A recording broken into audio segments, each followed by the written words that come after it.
authorities, agribusinesses, or smallholder farmers. Before joining eLEAF in 2012, she has worked and lived in East-Timor, Indonesia, Sudan, Yemen, Jordan, and Argentina on projects in the field of integrated rural development, water supply and sanitation, as well as water management and irrigation. Please. Good afternoon, everyone. My name is Mechteld Andriessen. I work for eLEAF. eLEAF is based in the Netherlands. We are a Dutch SME focused on remote sensing. We provide satellite-based data and services for the agricultural sector and water management. And I will, during my presentation, want to give you a little preview of 3 projects that we did.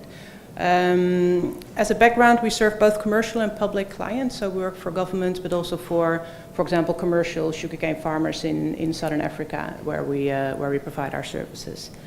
Why do we exist? Well, we all know the statistics. There's going to be 9 billion people on the planet in 2050, and they all going to need food.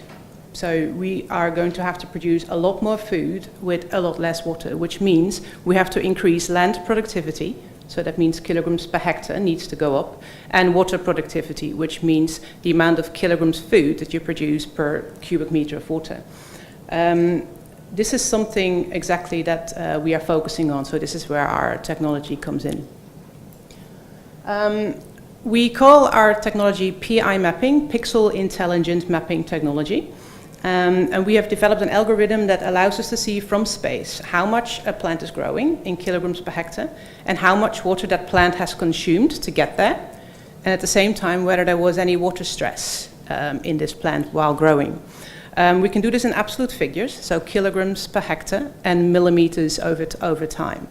The basis of this technology is in a nutshell the energy balance, so we can see how much energy is available from the sun, from the incoming solar radiation. This energy is, the main components it's used for is the heating of the land surface and then heating of the air. And of course there's the residual energy that is then available for plant production, which we then transform into the actual kilograms per hectare. We've got global experience. All the dark blue countries that you see is countries we've actually produced data for. So we've got a little bit to go, and then we've covered the whole globe. I want to show you 3 initiatives that we are active in. One is a global one, and then one focused on Africa and the Middle East. And the next one, the last one, is field-based.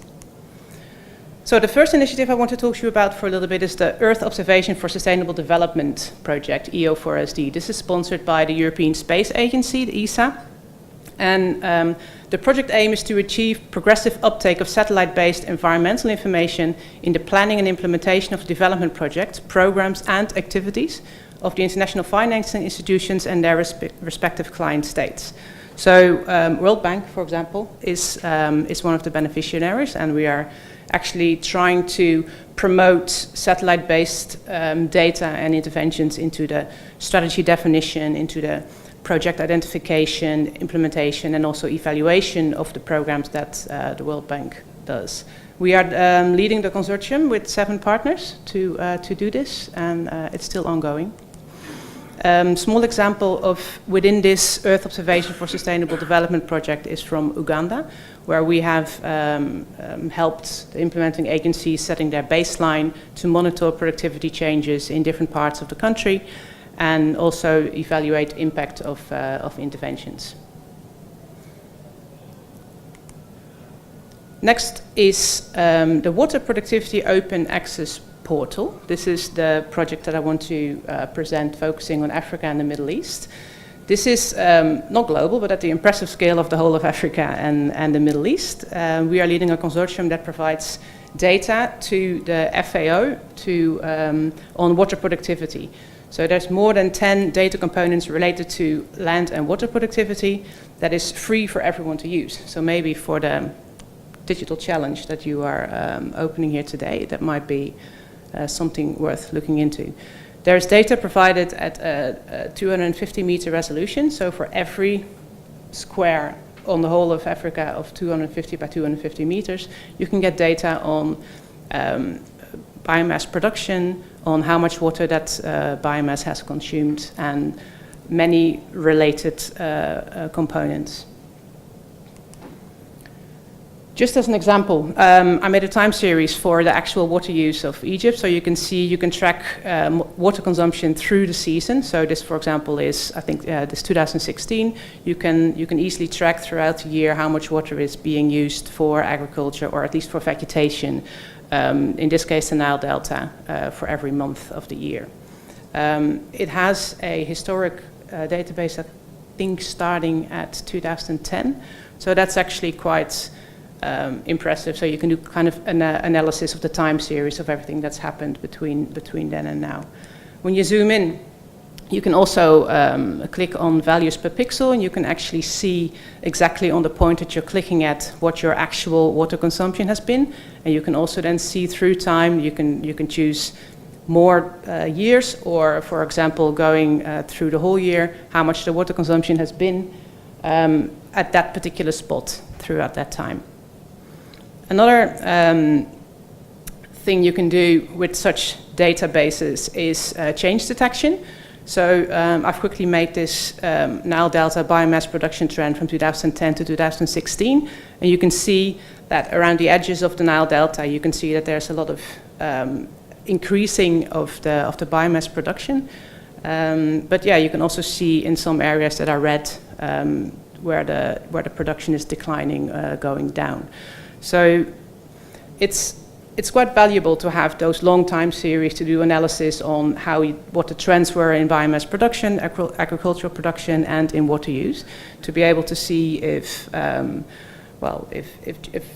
Egyptian policies, for example, are adhered to see where things are heading and what the trends are over the past years.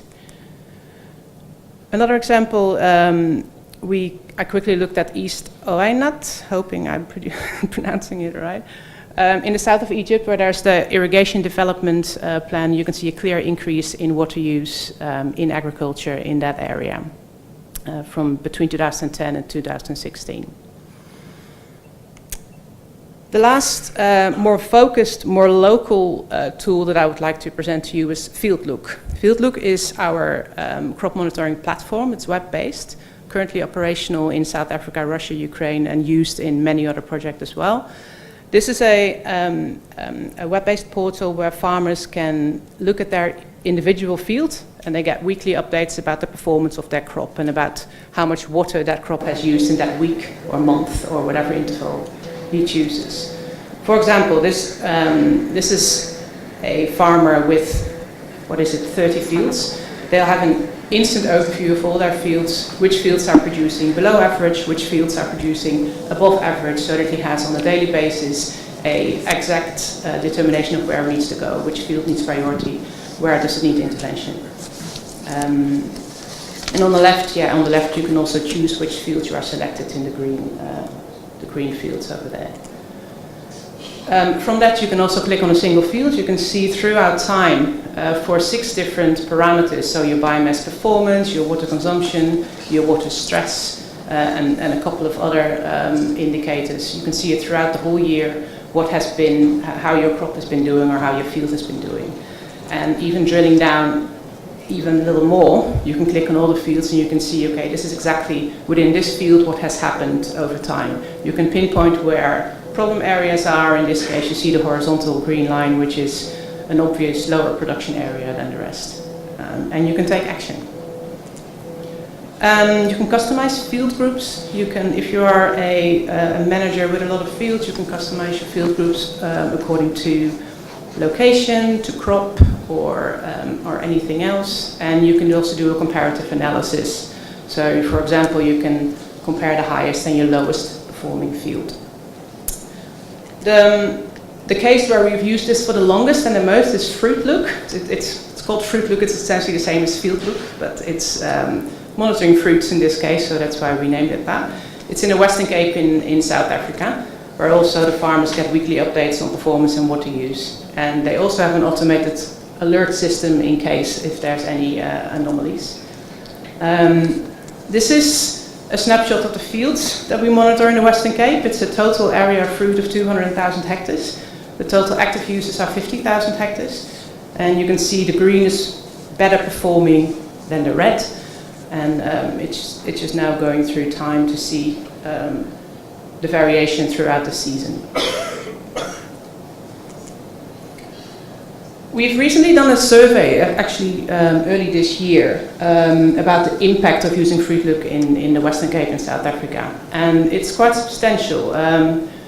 One of the questions was, what did you achieve using FruitLook? It's quite an open question, but you can see that over 35% of the respondents detected and solved a growth issue in season. The 55% says they're much better aware of their crop performance, 30% increased yield, and 70% improved their water management. And that was also, this in South Africa I should say, the project is sponsored by the Department of Agriculture, Western Cape, and their main aim was to decrease the use of water in agriculture. So it was very effective.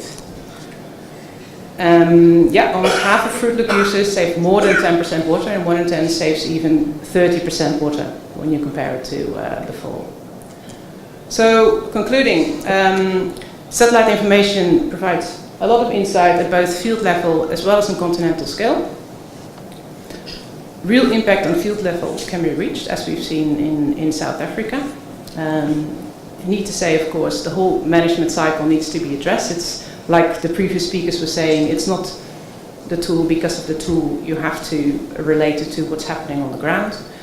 And of course, you also need a certain commitment from both industry and government to make sure that all these digital advancements are actually being implemented in the right way. Thank you.